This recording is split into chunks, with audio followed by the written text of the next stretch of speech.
लंबी आयु के लिए, संतान सुख के लिए, और घर में भगवान की, सूर्य भगवान की कृपा बनी रहे, भगवान की कृपा समस्त परिवार पर बनी रहे, धन धान्य से आप परिपूर्ण रहें, इसलिए ये व्रत किया जाता है।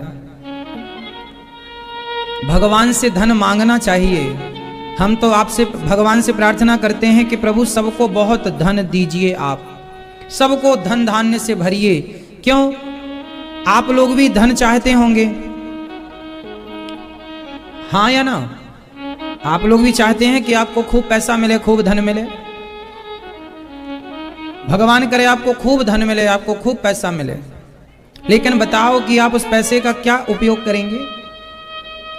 क्या उपयोग है पैसे का आप लोगों के जीवन में? यदि आपके पास बहुत पैसा आ गया तो आप क्या करेंगे? आप बताओ।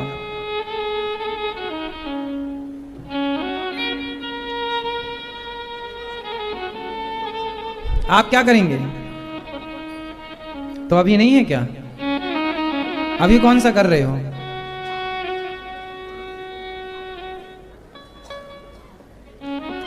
आज समस्या यही तो है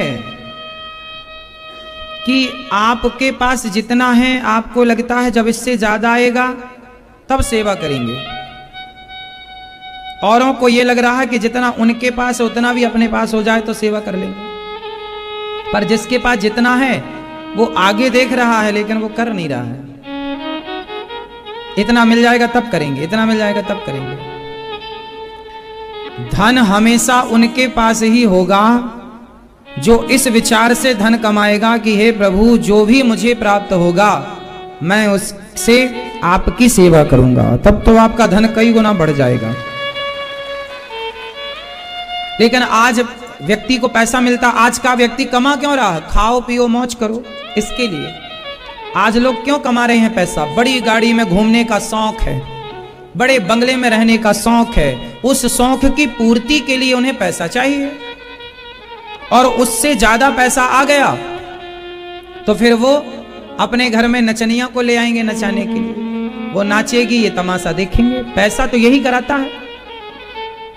पैसा दो काम कराता है, सुरा और सुंदरी।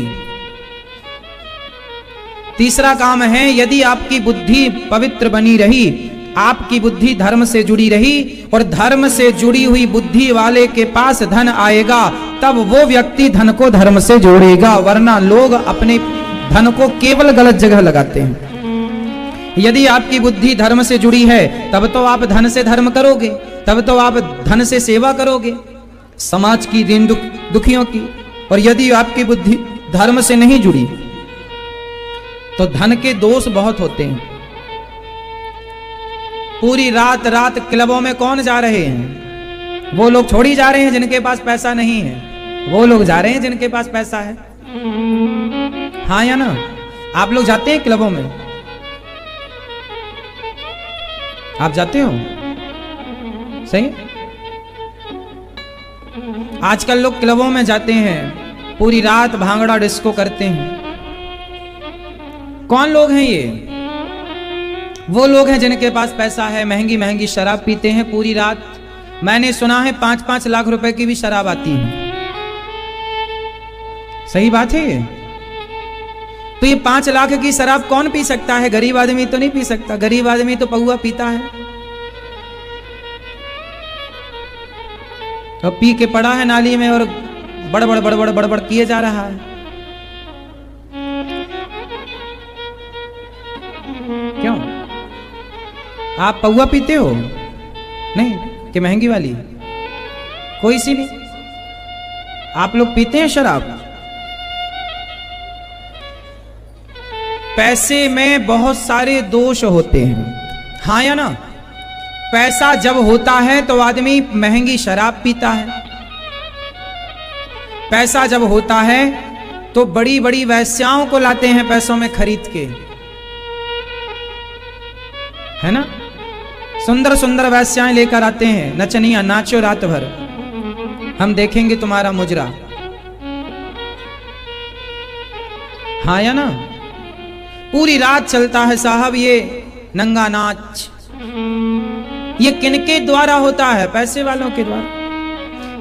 पैसे के बहुत सारे दोष हैं। यदि आपका मन धर्म से जुड़ा है, आपके चित्त में भगवान बैठे हैं और आपके पास धन है, तब तो आप उस धन का सदुपयोग करेंगे। इसलिए धन कमाने के पहले मन को सही जगह लगा लेना चाहिए, क्योंकि मन सही जगह नहीं लगा और धन आ गया तो वो धन ही आपका नाश कर देगा। हाँ या ना? धन की 3 गतियां हैं। धन की कितनी गतियां हैं? जोर से। धन की 3 गतियां होती हैं, दान, भोग और नाश। या तो धनवान व्यक्ति दान कर ले तो अमर हो जाए, जैसे हरिश्चंद्र अमर हो गए, जैसे कर्ण, दानवीर कर्ण के नाम से जाने गए। तो दान, या तो आप अपने धन को दान पुण्य में अच्छे कामों में खर्च करो। जैसे हमारे देश में बिड़ला धर्मशालाएं हैं, बिड़ला मंदिर हैं। हर बड़े तीर्थ में एक बिड़ला मंदिर, बिड़ला धर्मशाला। ये बिड़ला जी उस समय बहुत बड़े पैसे वाले थे, आज भी हैं। तो उन्होंने सोचा कि मेरे पास इतना पैसा है, मैं क्या करूंगा। तो उन्होंने हर तीर्थों में धर्मशालाएं बनवाई कि यात्रीगण जब जाया करेंगे धामों में तो इस धर्मशाला में रहेंगे, हमें पुण्य की प्राप्ति होगी। उन्होंने मंदिर बनवाए, उन्होंने धर्मशालाएं बनवाई। तो उन्होंने अपने स्तर से काम किया बिड़ला जी ने। तो धन था तो उन्होंने क्या किया? मंदिर बनवाए, धर्मशालाएं। पहले पैसे वाले लोग कुआं खुदवाया करते थे, बावड़ियां बनवाया करते थे, तालाब बनवाया करते थे। पहले के बड़े आदमी, बड़े बड़े पैसे वाले लोग गांव बसाया करते थे, बगीचा लगाया करते थे। पहले धन से ये काम होता था। और आज देखिए, योग्य व्यक्ति के पास पावर होगा, धन होगा, तो वो उस धन का सदुपयोग करे। और गलत व्यक्ति के पास पैसा आया तो वो उसका मिसयूज करेगा, गलत करेगा। इसलिए धन, बच्चों को धनवान बनाने के पहले, धनी बनाने के पहले, पैसा देने के पहले, प्रॉपर्टी देने के पहले बच्चों को बढ़िया वाले संस्कार दीजिए। क्या देंगे आप लोग? ऐसे संस्कार दो जिस संस्कारों से वो धन का सदुपयोग करना जाने, सीखे कि धन का सही उपयोग क्या है। अब देखिए, गौरी गोपाल आश्रम एक ऐसा आश्रम है छोटा सा, जहां पर धन का ऐसा सदुपयोग होता है कि पूरे भारत से लोग आते हैं और यहाँ की सेवाओं को अपनी आंखों से देखते हैं। और देख करके आप खुद अपने मुंह से कहते हैं कि ऐसी सेवा हमने कहीं नहीं देखी जैसे यहाँ हो रही है। ऐसा आप लोग खुद कहते हैं, हजारों लोग ऐसा कह चुके हैं। आप में से कितने लोग इस बात से सहमत हैं कि आपने बहुत जगह देखी होंगी, आपने बहुत घूमा होगा, देखा होगा संसार को, लेकिन सेवा आपने यहां भी देखी गौरी गोपाल में, और भी जगह देखी। अब सब जगह की सेवा को आप देख लो और यहां की सेवा देखो। तो ये आप कह रहे हैं, हम नहीं कह रहे हैं, आपकी अंतरात्मा कह रही है। तो ये क्या है? ये धन का क्या है? सदुपयोग है कि दुरुपयोग है? सदुपयोग। यहां कोई भी आ रहा है, सबको पेट भर भोजन मिल रहा है, निःशुल्क, फ्री में। पेट भर के खाओ, जितना जी करे खाओ, जितनी बार मन करे खाओ, कोई रोक टोक नहीं। ये पैसे का क्या है? सदुपयोग है। और आजकल के बेटा अपनी मां को 2 रोटी देने को तैयार नहीं है। कुछ बेटे जो अपनी जननी को 2 रोटी देने को तैयार नहीं है। और गौरी गोपाल आश्रम में सबके लिए रास्ते खुले हैं, रोटी के लिए दरवाजे खुले हैं। तो ये सेवा है, क्योंकि हम और आप कोई रह ना जाएगा, ना पैसा लेकर जाएगा। इन हाथों से की गई सेवा संग चलेगी, किया गया पुण्य संग चलेगा। ये हाथ भी यहीं रह जाएंगे। हाँ या ना? इसलिए कहता हूं, ये तन है ये तन है जंगल की लकड़ी, ये तन है जंगल की लकड़ी, आग लगे जल जाई। आग, एक दिन आपकी लकड़ी में आग लगेगी कि नहीं? आपके अपने ही लगाएंगे। आग लगे जल जाई, भजन करो भाई, ये जीवन 2 दिन का।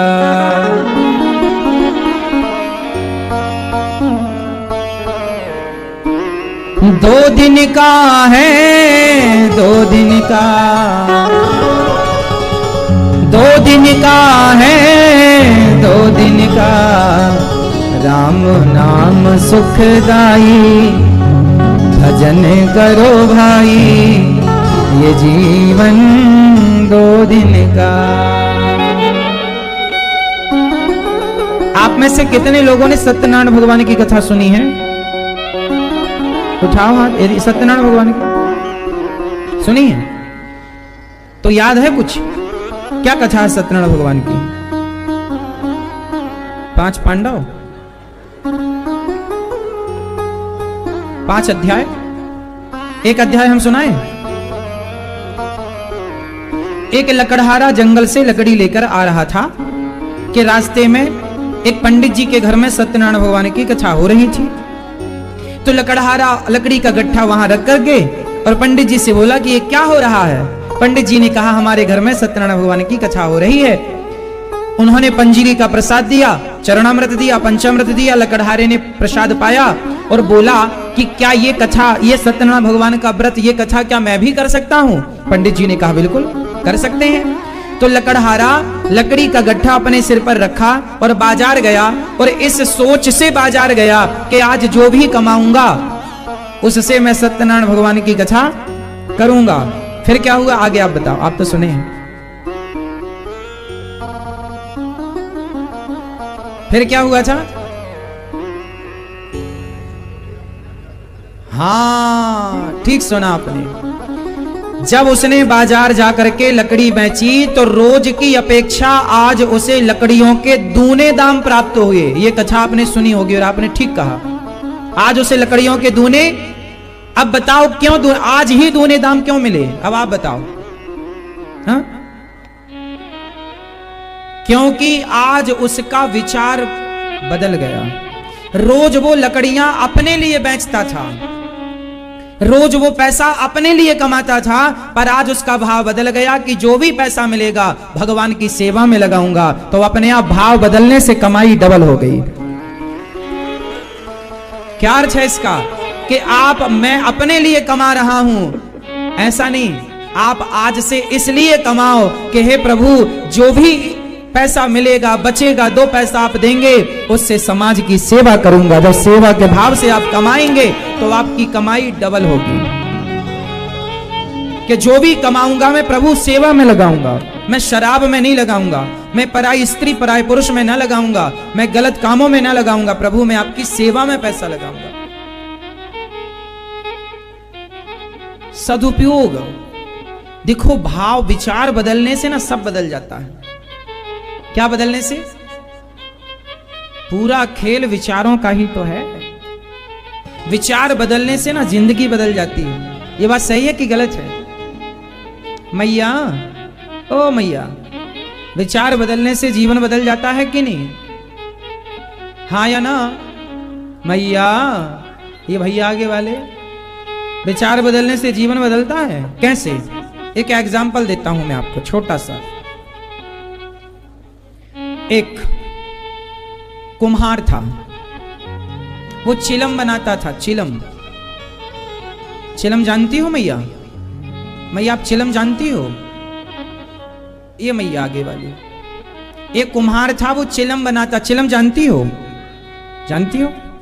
आप चिलम जानते हैं? आप जानते हैं चिलम? आप सब जानते? चढ़ाते हैं क्या?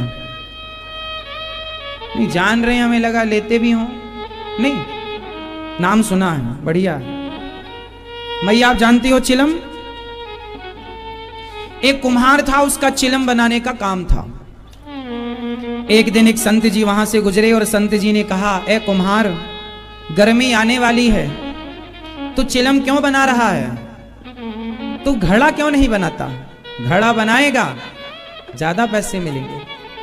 चिलम लेने वाले लोग कम हैं, घड़ा लेने वाले लोग ज्यादा हैं। तू घड़ा बना।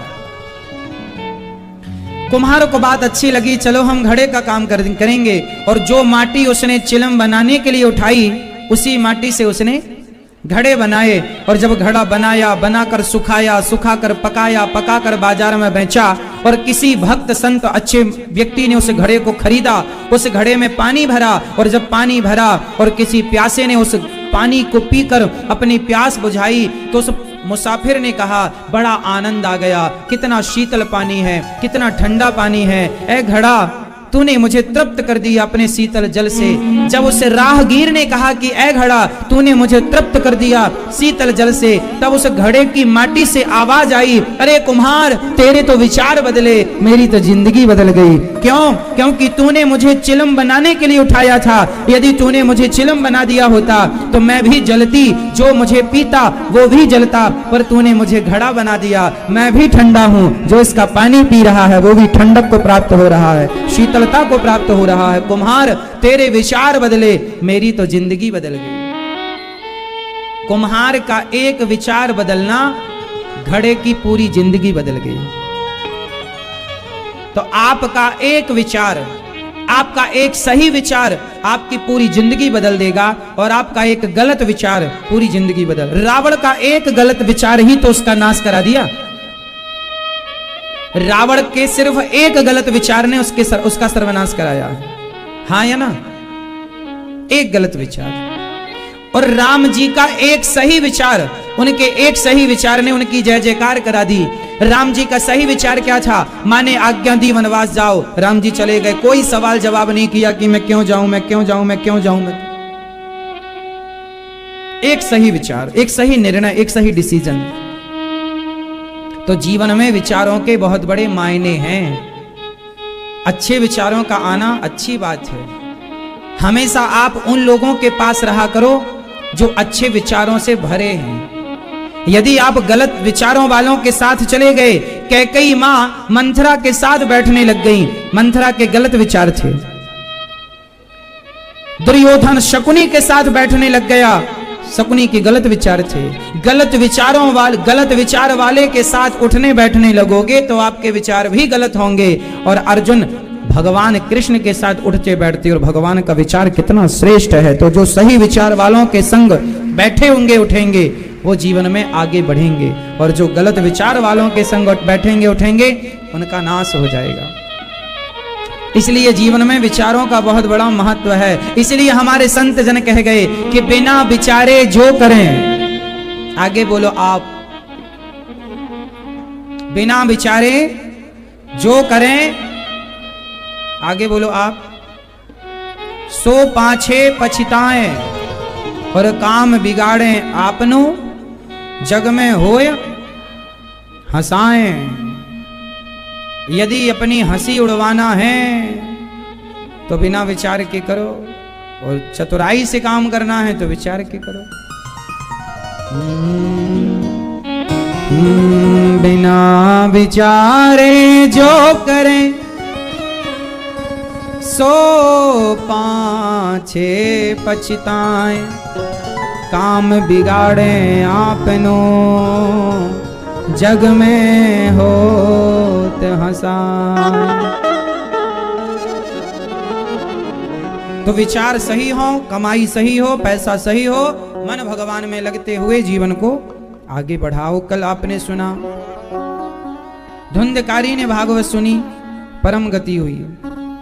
भगवान सत्यम परम धीमहि है। ऐसे सत्य स्वरूप परमात्मा को हम बार बार नमस्कार करते हैं। धर्म क्या है? सत्य ही धर्म है, दया ही धर्म है।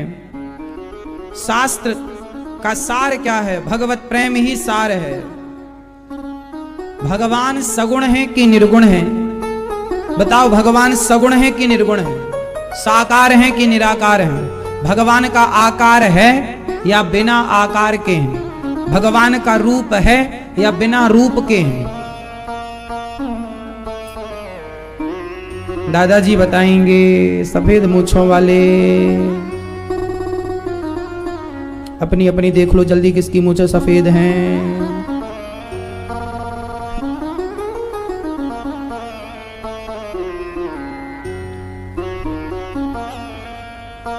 अच्छा, कुछ लोग कंफ्यूज हो गए, हमने तो काला कर रखा था, रंग छूट गया क्या?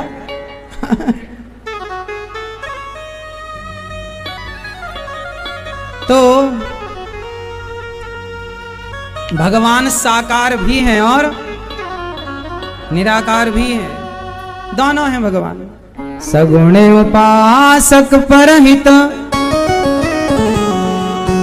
भगवान साकार निराकार सगुण उपासक परहित। तो भगवान दोनों है, इसलिए कंफ्यूज नहीं होना चाहिए। वो राम रूप, ये जगन्नाथ जी ये स्वरूप भी भगवान का है और ये स्वरूप भी। अच्छा ये बताओ, ये इस तरफ देखो, ये गोपाल जी हैं, ये साकार रूप है, और ये जो जगन्नाथ जी है ना, ये निराकार रूप है। आपको पता है हम भारतीयों में जो जगन्नाथ जी हमारे भगवान हैं, जगन्नाथ जी निराकार हैं। जगन्नाथ जी की आंखें, हाथ देखो पूरे हाथ हैं, पांव नहीं, हाथ नहीं, आंख नहीं, ये निराकार छवि है।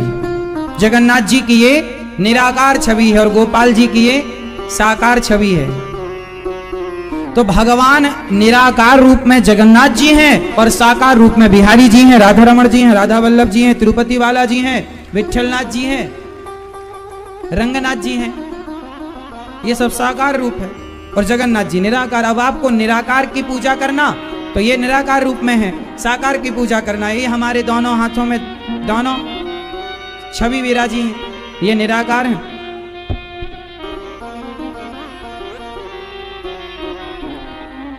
ये साकार, ये निराकार।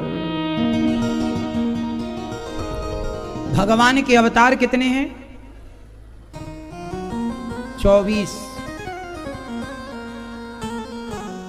व्यास जी महाराज ने 17 पुराण लिखे, पर शांति नहीं मिली। तब नारद जी ने कहा भागवत जी लिखो। व्यास जी को भी शांति तब मिली जब उन्होंने भागवत जी की रचना की। भागवत नारद जी बोले मैं दासी पुत्र था, भगवत कृपा से ब्रह्मा पुत्र बना। महाभारत के युद्ध से भागवत जी को व्यास जी ने प्रारंभ किया। महाभारत का युद्ध जो है वो विशाल युद्ध है। अच्छा, महाभारत के युद्ध से आप लोगों ने कुछ सीखा समझा कि नहीं सीखा? आप लोगों ने महाभारत के युद्ध से कुछ सीखा आप लोगों ने? हाँ या ना? नहीं? क्या सीखा आप बताओ, आपने क्या सीखा?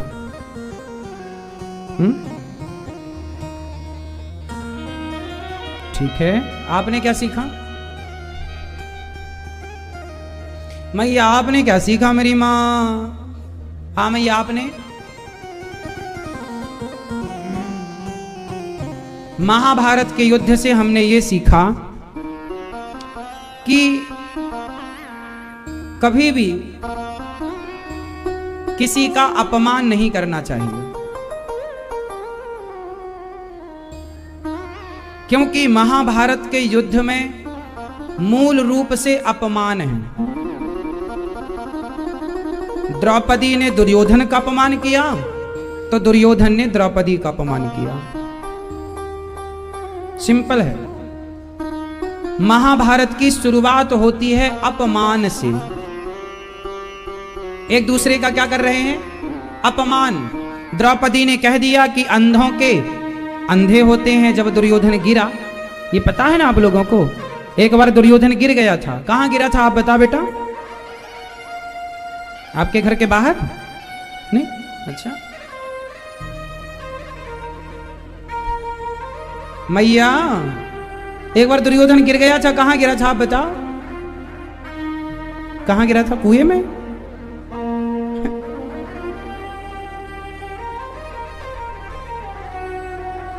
हाँ, धर्मराज युधिष्ठिर ने महल बनवाया था, बढ़िया बंगला आलीशान।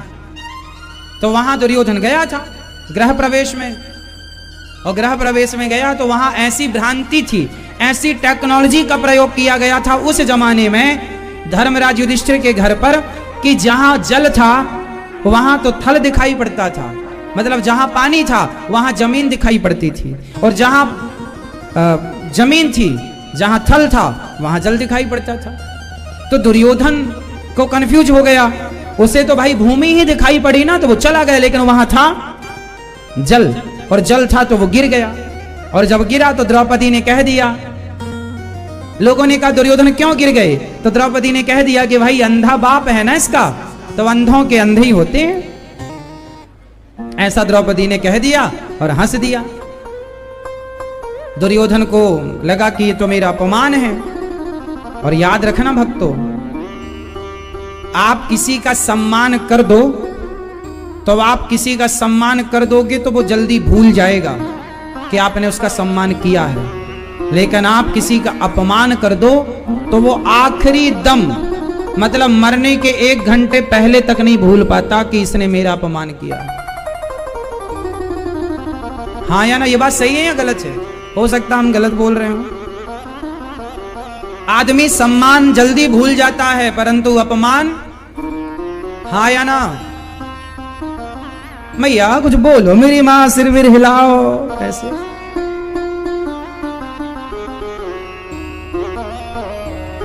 जल्दी क्या भूल जाता है व्यक्ति?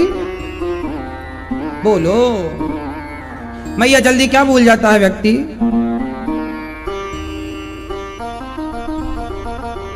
हम पूछ क्या रहे हैं मैया बताओ, कुछ और नहीं। हम पूछ रहे हैं पाताल, मैया बता रही हैं आकाश।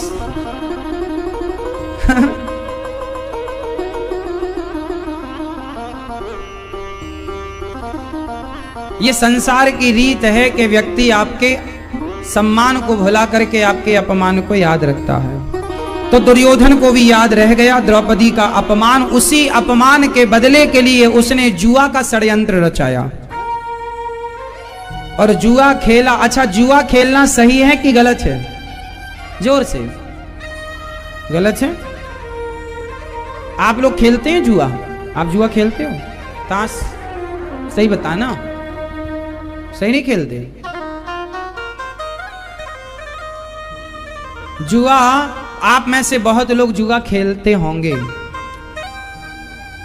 लेकिन याद रखना कि जुआ खेला था दुर्योधन ने, तो जुआ के कारण दुर्योधन का सर्वनाश हुआ था। अब आप लोग भी उसी राह पर चल रहे हैं, जुआ के राह पर, तो फिर आपका क्या होगा? दुर्योधन का क्या हुआ तो आपका क्या होगा? अच्छा, पांडवों ने जुआ क्यों खेला? पांडवों को तो कम से कम जुआ नहीं खेलना चाहिए था। चलो बताओ, पांडवों ने जुआ क्यों खेला?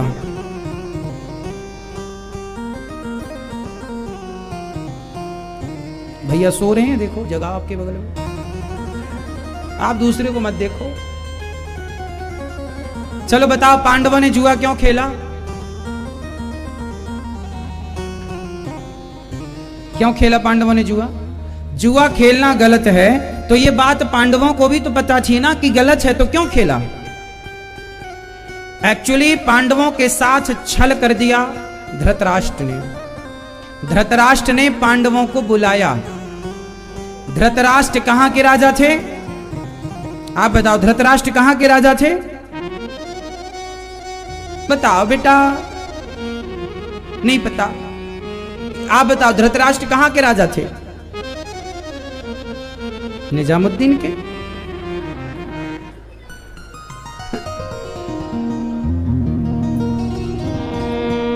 कहां के राजा थे? हाँ, हस्तिनापुर के। धृतराष्ट्र हस्तिनापुर के राजा थे। और युधिष्ठिर कहां के राजा थे उस समय? युधिष्ठिर को बंटवारे में क्या दिया गया था? ये मैया बताएंगी चश्मा वाली। बताओ मेरी मां, पांडवों को कहां का राजा बनाया गया था? हाँ, इंद्रप्रस्थ। इंद्रप्रस्थ मतलब दिल्ली। आज वर्तमान में इंद्रप्रस्थ का मतलब दिल्ली, और हस्तिनापुर का मतलब मेरठ। मेरठ, मेरठ जो है वो हस्तिनापुर की क्षेत्र में वही है। मेरठ से कुछ किलोमीटर की दूरी पर हस्तिनापुर में आज भी वो अवशेष हैं, जाकर हमने देखा है। तो धृतराष्ट्र हस्तिनापुर के राजा थे और पांडवों को बुलाया कि बेटा दुर्योधन का मन है, आओ कुछ दिन यहां रहो। तो बड़े ताऊ जी हैं, धर्मराज युधिष्ठिर के बड़े पिता हैं ना धृतराष्ट्र, तो धृतराष्ट्र ने बुलावा भेजा कि आओ कुछ दिन हमारे पास रहो। तो पांडवों को लगा पिता तुल्य हैं, तो चलो पिताजी बुला रहे हैं, चलो। पांडवों को बुलाया तो पांडव आ गए। फिर धृतराष्ट्र ने कहा कि युधिष्ठिर बेटा, वो दुर्योधन कह रहा है तुम्हारे संग थोड़ा जुआ खेलना चाहता है, वो ऐसी वाला खेल लो, टाइम पास वाला। तो धृतराष्ट्र की बात कभी टाली नहीं थी पांडवों ने, क्योंकि पिता तुल्य है ना भाई साहब, बड़े पिता है ना, तो बात टाली नहीं। तो धृतराष्ट्र ने कहा कि जुआ खेल लो थोड़ा दुर्योधन की, और धृतराष्ट्र ना एक नंबर के पक्षपाती थे। अब देखो, आपके अंदर छल कपट है और आप ऊपर से अच्छा व्यवहार कर रहे हैं, आप हमें दूध दे रहे हैं और दूध में जहर दे दें तो हम तो विश्वास करके दूध ही पिएंगे ना, पर कोई जहर दे दे तो वो तो छल हो गया। ऐसा ही धृतराष्ट्र के अंदर पांडवों के प्रति तो कपट था, लेकिन ऊपर से व्यवहार अच्छा। अरे बेटा पांडव आओ, युधिष्ठिर आओ, दुर्योधन की इच्छा है थोड़ा जुआ खेल लो, और ऐसी वाला खेलना, टाइम पास वाला, चलो। महाभारत में लिखा है कि धृतराष्ट्र ने जुआशाला बनवाई थी। क्या बनवाई थी? जुआशाला। और वो जुआशाला बनाने में सालों लगे थे, मतलब सालों पहले से प्लानिंग चालू कर दी। बहुत बड़ा चबूतरा बनाया, बढ़िया खंबे लगाए, खंबे बनाए, ऊपर छत डाली और बहुत बड़ी जुआशाला बनवाई थी दुर्योधन ने। मतलब सालों से तैयारी चालू हो गई थी छल करने की, और पांडवों को फंसा लिया गया। और धर्मराज युधिष्ठिर की एक कमी थी, और वो कमी ये थी कि वो अपने से बड़ों की बात मानते थे। अब मैं आपकी बात मानूं और आप मुझे गलत राह पर ले जाएं तो इसमें मेरा क्या दोष है भाई? छोटा बच्चा आपका हाथ पकड़ के चल रहा है और आप उसे ले जाके गड्ढे में गिरा दें तो उसमें छोटे बच्चे का थोड़ी दोष होता है। गड्ढे से बचाने की जिम्मेदारी तो आपकी है ना, क्योंकि आपका हाथ उसने पकड़ा है या आपने उसका हाथ पकड़ा। तो गलती बच्चे करें तो बड़ों की जिम्मेदारी होती है ना, हाँ या ना? तो युधिष्ठिर जी ने तो कहा कि आप हमारे पिता हैं, अब जो आज्ञा दोगे स्वीकार है। तो युधिष्ठिर जी ने कहा ठीक है। और वो जुआ टाइम पास वाला हो रहा था, लेकिन वो होते होते सही का हो गया।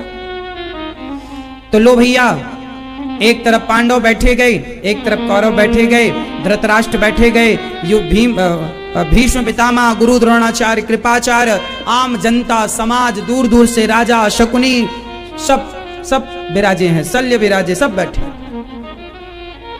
सभा लगी, जुआ चालू हुआ, जुए का नियम प्रारंभ हुआ। और जुए का नियम क्या हुआ? जुए का नियम होता है कि जो जुआ खेलता है वही पासे फेंकता है। ये पासों वाला जुआ था, पत्ते वाला जुआ नहीं था, पासे वाला। ये पासे फेंके गए तो जुआ, इसका नियम होता है कि जो खेलेगा वही पासे फेंकेगा, जो खेलता है वही पासे, हाँ या ना? लेकिन खेल रहा था दुर्योधन और पासे कौन फेंक रहा था? जोर से। कुछ याद आ रहा है तो बताओ, पासे कौन फेंक रहा था? शकुनी। तो पहले तो यही छल हो गया कि खेल कोई रहा है और पासे कोई फेंक रहा, पहले तो ये गलत है। जबकि युधिष्ठिर जी खेल रहे थे तो पासे भी वो स्वयं फेंक रहे थे अपने। जबकि नियम तो यही, आप कोई भी गेम खेलेंगे, आप क्रिकेट खेलोगे और आप 11 खिलाड़ी हैं तो आप 11 ही खेलोगे ना, कोई 12वां छोड़ी कि भैया मैं नहीं तो तुम आ जाओ, कोई भी पब्लिक से किसी को बुला लिया, रिश्तेदारों को बुला लिया, ऐसा थोड़ी होता। बस यही है। दुर्योधन खेल रहा था तो पासे दुर्योधन को फेंकना था। यदि दुर्योधन के हाथ ना होते तो मान लिया जाता कि भाई निहत्था है, इसके हाथ कट गए हैं, लेकिन इसके तो हाथ सलामत थे। ये स्वस्थ भी था, बीमार भी नहीं था कि चलो बीमार पड़ जाए तो आदमी दूसरा मदद कर रहा, लेकिन बीमार भी नहीं था। तो नियम तो ये कहता है कि यदि आप स्वस्थ हैं, ठीक हैं, तो फिर पासे आप फेंकेंगे। तो पहली गलती तो वहां हुई।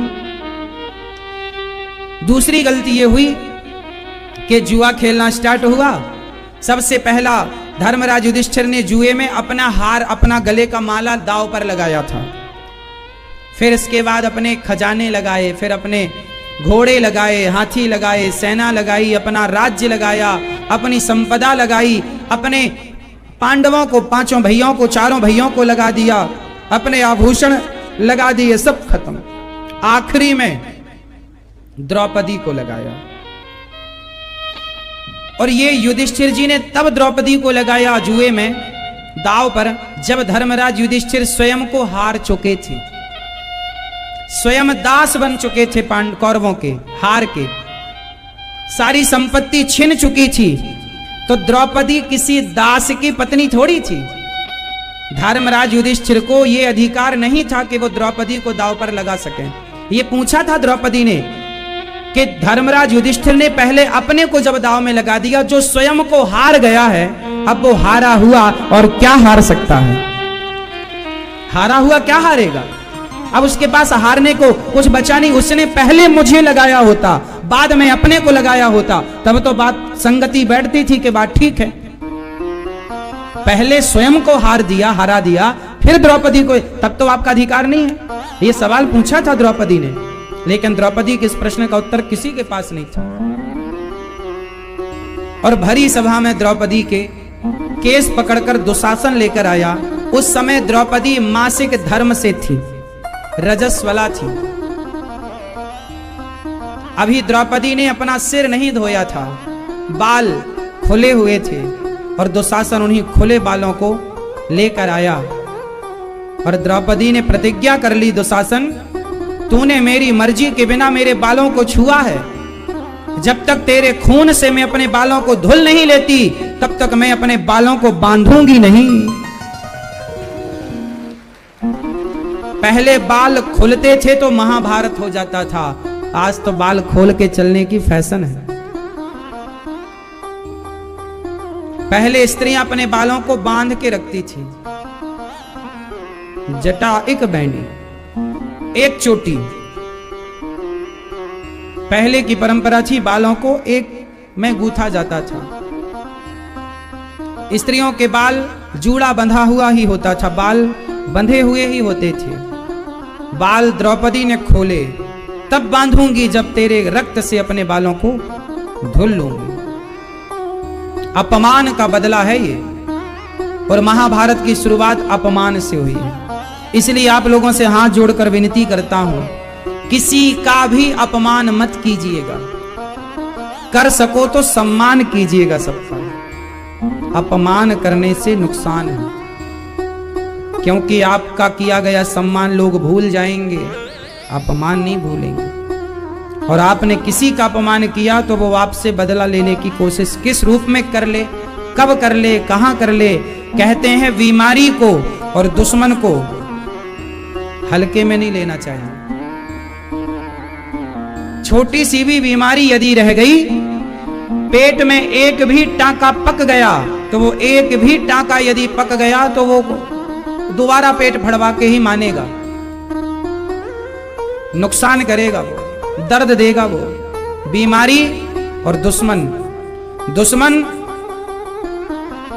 को कभी ये मत सोचो कमजोर है ना। हाथी रास्ते पर चलता है तो फूंक मार के चलता है। पता है हाथी किससे डरता है? चींटी से। इतना बड़ा हाथी इतनी सी चींटी से डरता है, इसलिए चलता है तो फूंक मार के चलता है। क्योंकि चींटी यदि सूंड के माध्यम से अंदर अंदर घुस गई उसके, और यहां मस्तिष्क में जाकर काट दिया, तो हाथी मर जाता है। दुश्मन को छोटा नहीं समझना चाहिए। इसलिए हम तो कहते हैं कि दुश्मन ही मत बनाओ, और दुश्मन बनते कब है? अपमान करने से। आप किसी का अपमान मत कीजिए, कभी आपके दुश्मन नहीं होंगे। और ऐसे तो दुश्मन होंगे तो फिर वो तो बरसाती मेंढक की तरह होते हैं, टर टर करके चुप हो जाते हैं। द्रौपदी का भरी सभा में अपमान हुआ, दुशासन पकड़ कर लाया। द्रौपदी ने सबसे मदद की, प्रार्थना की, बचाओ पितामह, बचाओ गुरु द्रोणाचार्य, अर्जुन, भीम, नकुल, सहदेव, युधिष्ठिर। कोई नहीं बचाया। तब द्रौपदी ने कहा कि हे गोविंद, अब मुझे आपके सिवा किसी का सहारा नहीं। तब द्रौपदी ने क्या कहा? तब द्रौपदी ने कहा, द्रौपदी ने पुकारा कि गोविंद सहारा तेरा है। जब पुकारा, गोविंद का गो कहा, दौड़ पड़े, साड़ी बनकर खींचने लगे भगवान। थक गया दुशासन, ढेर लग गया। दुशासन बोला कि साड़ी भी नारी है कि नारी भी साड़ी है कि साड़ी ही की नारी है कि नारी ही की साड़ी है। तब द्रौपदी ने कहा, मूर्ख, ना साड़ी बीच नारी है, ना नारी बीच साड़ी है, ना साड़ी ही की नारी है, ना नारी ही की साड़ी है। ये तो वृंदावन बिहारी है जो चीर बनकर खिंचा जा रहा है, खिंचा जा रहा है, खिंचा जा रहा है। द्रौपदी की लाज भगवान ने बचाई और भगवान ने द्रौपदी के चीर को बढ़ाया।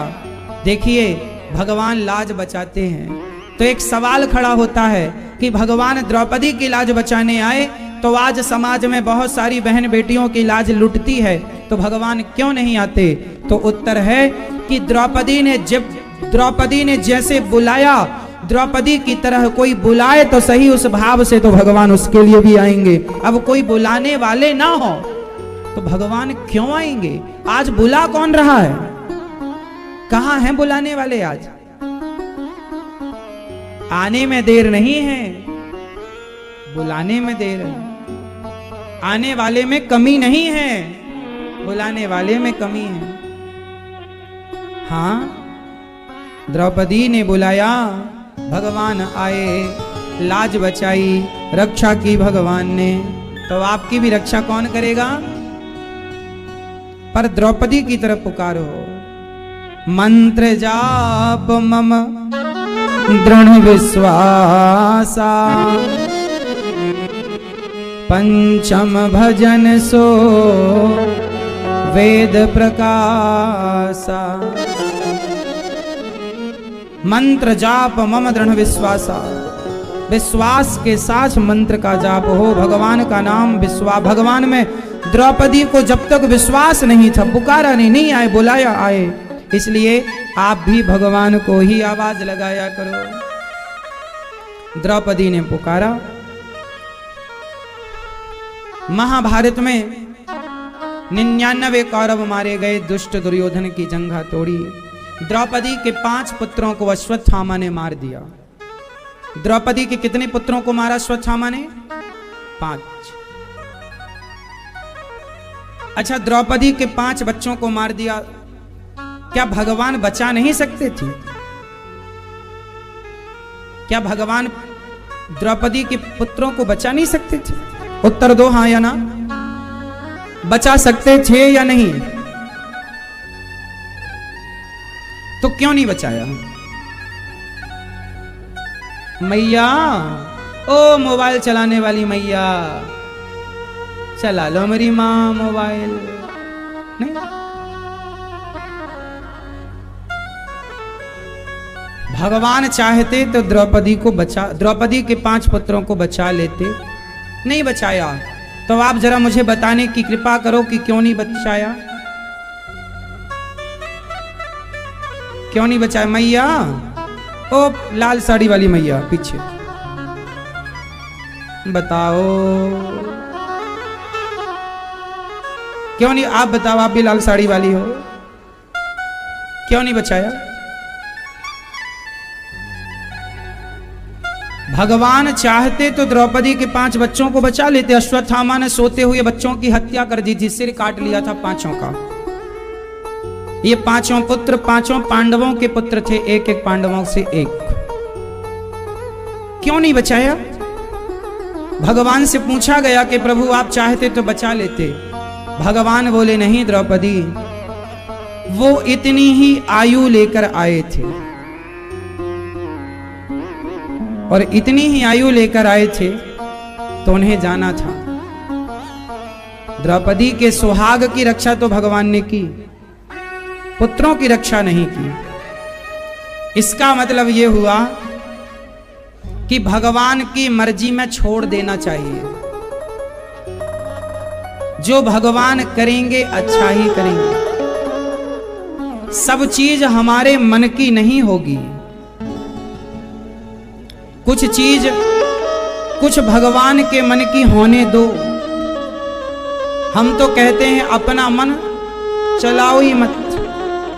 जो हो रहा है उसे भगवान की इच्छा जानकर मानकर खुश रहना सीखो। हाँ या ना? प्रसन्न रहना सीखो। आप लोग कहते हैं, अब जैसे एक मैया हमसे आकर बोली, महाराज जी हमारे 2 बेटे थे, एक बेटे की अकस्मात मृत्यु हो गई। तो मैया रोई, रोते हुए बोली कि महाराज भगवान ने बड़ा गलत किया, पुत्रों की मृत्यु, एक पुत्र की मृत्यु हो गई। देखो भगवान ने आपके एक पुत्र को बचाया और एक की मृत्यु हो गई। इसका मतलब यह है कि आपके जीवन में जो पुत्र सुख था, जितने पुत्रों का उतना तो है, जितनों का नहीं था, जितने दिन का था उतने दिन भगवान ने दिया। और ये खेल पूरा भगवान का है। आपको कितने दिन कितने पुत्र का सुख मिलेगा, कितने दिन पति का सुख मिलेगा, कितने दिन पत्नी का सुख मिलेगा, कितने दिन पिता का और माँ का सुख मिलेगा, कितने दिन पैसे का, दौलत का सुख मिलेगा, ये आप तय नहीं कर सकते। आप कर्म कर सकते हैं, आप प्रयास कर सकते हैं, आप प्राप्त नहीं कर सकते उसकी मर्जी के बिना। यदि उसकी मर्जी के बिना पा भी गए तो वो पाकर भी चला जाएगा। इसलिए एक सिंपल सा फॉर्मूला है यहां पर, और वो फॉर्मूला ये है कि अपनी इच्छाओं को समाप्त करके जो मर्जी भगवान की है उसमें प्रसन्न रहना सीखो। क्या करेंगे उसमें? प्रसन्न रहेंगे। किसकी मर्जी? भगवान की। तेरे फूलों से भी प्यार, तेरे कांटों से भी प्यार। भगवान पुष्पों में रखे तो पुष्पों में रहो, कांटों में रखें तो कांटों में रहो। भगवान की मर्जी है। आप अपनी मर्जी चलाएंगे तो दुखी होंगे। इसलिए कहो तेरी मर्जी का मैं हूं गुलाम, तेरी मर्जी का मैं हूँ गुलाम, हो मेरे अलबेले राम, अलबेले राम, मेरे अलबेले राम। तेरी मर्जी का मैं हूँ गुलाम। भगवान की मर्जी के गुलाम। जो इच्छा राम जी की वैसे मैं जैसे रखे राम जी रहना चाहिए। सीताराम सीताराम कहना चाहिए। जिंदगी की डोर सौंप हाथ दीनानाथ के। गाओ। जिंदगी की डोर सौंप हाथ दीनानाथ के। महलों में रखे चाहे झोपड़ी में वास दे। धन्यवाद निर्विवाद राम राम कहिए। जाही विधि रखे राम ताही विधि रहिए। सीताराम सीताराम सीताराम कहिए। जाही विधि रखे राम ताही विधि रहिए। तो जैसे भगवान की इच्छा, हमारी कोई, ये जीवन भी भगवान का दिया और मृत्यु भी भगवान की दी। इसलिए मारने वाला है भगवान, बचाने वाला है भगवान। बाल नवा का करता उसका, बाल नवा का होता जिसका रक्षक दया निधान। मारने वाला है भगवान, बचाने वाला है भगवान। जल थल अग्नि आकाश